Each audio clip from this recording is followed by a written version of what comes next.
Hi everybody. Hey. Welcome to the next installment of the journey to filling out the Masters of the Universe collection. We'll open up the box and we'll see what we got today.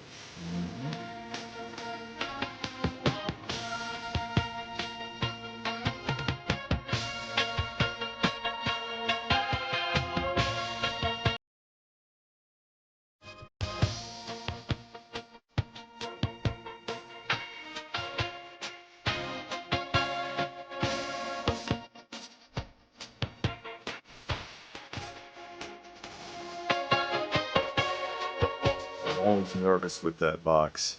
Yeah. Well, that is kind of flat for what's in it. It is, but Yeah. the box is big enough. Yeah. And it's also deep enough. And I don't hear anything shaking. That's what you do, rattle the box up. Well, because if you hear something moving around, then you know that they probably didn't pack it all that well. It says fragile. Yeah, they wrote it on there, so. Yeah. You know how well that works. I know with the post office, they don't seem to understand that word. Well, no one reads that stuff anymore. It gets scanned and they just throw the box around. Yeah.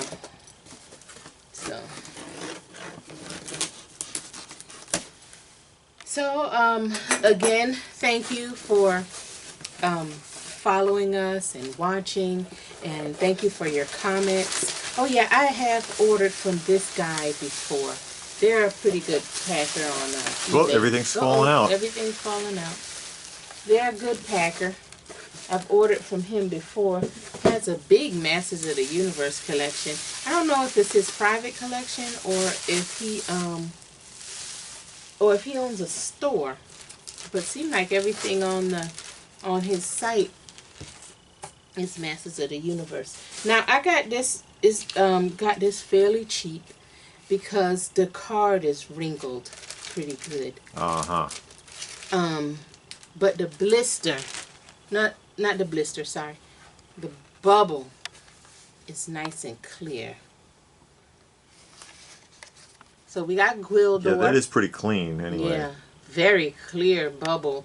Gwildor was in the movie, and if you read the newspaper scripts, Which is actually right here. yeah, he's in there like a lot. He's in there a lot. So he has a big role in the comics, and he was in the movie. He wasn't in the Filmation series, the cartoon series. And I don't think he was in 200X. I don't remember. I don't remember him in there. But he's a wizard. And in the film, not the Filmation, the newspaper scripts, he's trying to learn more about magic. So he's doing all of these experiments and doing all of these things to try and find out the strength of magic, where does it come from, how you can control it better. He's doing a lot of that, and he's doing a lot of messing up. Yeah, so he's Orko in the strips. Yeah, pretty much.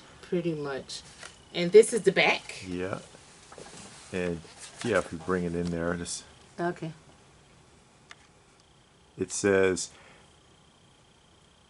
Gwildor activates the cosmic key to escape to Earth. Okay, And well, he's in got the a newspaper, handful of they didn't talk images about there. that. Yeah, of course, but this is based on the film, and then they show you pictures of figures that weren't in the film, except for those two. And then we got the price tag. Yeah, let me see, so I can get it into focus there, and that's it from Hills. $4.48 from Hills. Reduced. Was it reduced? No, they just wrote a different stock number on there. New. Spin the Cosmic Key. That is a really crystal clear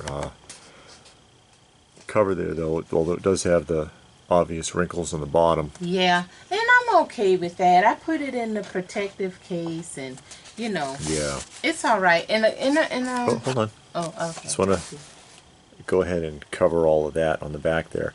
Billy Barty. Of course, the actor who played him in the film, Billy Barty, a dwarf actor who was in like everything. I think he did a lot of Sid and Marty Krofft stuff too. He was in a lot of films. Billy Barty was in freaking everything. Started off in vaudeville, so he was even pretty old by the time he did the Masters of the Universe film. Yeah, because this movie came out in what, 86, 87 or something like but that? he started in vaudeville as a kid. He pretended to be a child prodigy, but he, of course, was actually a dwarf.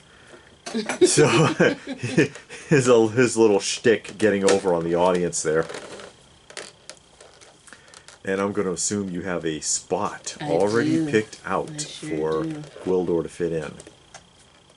There he is in his clamshell. And where do you get those clamshells again? Because I know somebody always asks. Yeah, this clamshell right here I got from Toy Shield. Okay. Now, I have a different kind. I'll show you. This one. The little bit more form-fitting. That's Zola World, isn't it? Yeah, Zola World. And it's a new company that are selling them.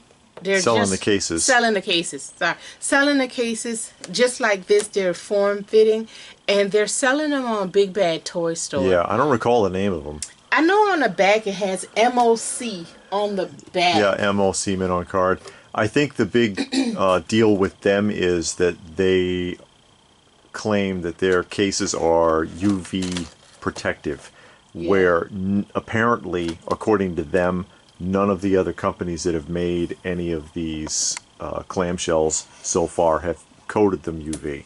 And they also have protective cases for the Panther and Battle Cat. Uh-huh. I'm not sure if it's going to fit the new Panther and Battle Cat. Sure. You know, but I'm thinking of getting it just for, because I have Panther, the original. You've got the original. It would be nice. Yeah, and when you have original figures, you want to keep them. I mean, you should try and protect all of your figures. But if you have original ones, you know, you might want to spend a couple of extra dollars to protect it, to keep it in good shape for the future. Maybe you sell it later on in the future. Yeah. Or just to keep the dust off and to keep it from yellowing and protecting the car to keep it in the best shape that you can. Because often your only option is acrylic cases, and that can get really expensive. Yeah, they get really expensive, and they're big and bulky because it takes up a lot of space. Yeah. Protective cases are expensive. They are. I'm not going to lie. No matter where you look for them, Amazon, eBay, Amazon are always going to be aftermarket, and people always want like $20 per case. But if you go on Zola World, you go on Toy Shield, they have them. The Masters of the Universe ones are usually sold out, but sometimes you catch them. You know, you check it every few weeks or once a month or so, and they get it back in stock, and you can get them. The ones that's the most common are the ones that, like, if you see over there, got some Black Hole and Buck Rogers and stuff, because that size case fits so many different toy lines. As you can see, I got Rock Lords in there. I've got Battlestar Galactica over there. I've got some G.I. Joes that are in that same size. Right here, so those are fairly inexpensive. Right here you have these. They fit the original Ghostbusters. And they also fit these Twilight Zones here. So you can use them for different things. Yeah, you gotta measure them and just see. Yeah, you measure them, and then they have a chart for each one, and then you can see, okay, well, this is close enough. You know, this Swamp Thing one, this one fits like 4 other things that I have. Is around somewhere. But you know, protective cases are good. Again, they're an investment, but you're putting a big investment in the collection, and you want to protect it, and you want to keep it safe from whatever water damage, sunlight, dust, from if you drop it. You know, the cases will protect the corners. Yeah. So you want to try and do that kind of stuff if you can. Yeah. Okay. All right, but that is the journey. So now I'm going to mark that off of my list. And that is it. So until we come back with the next piece, thank you guys for watching.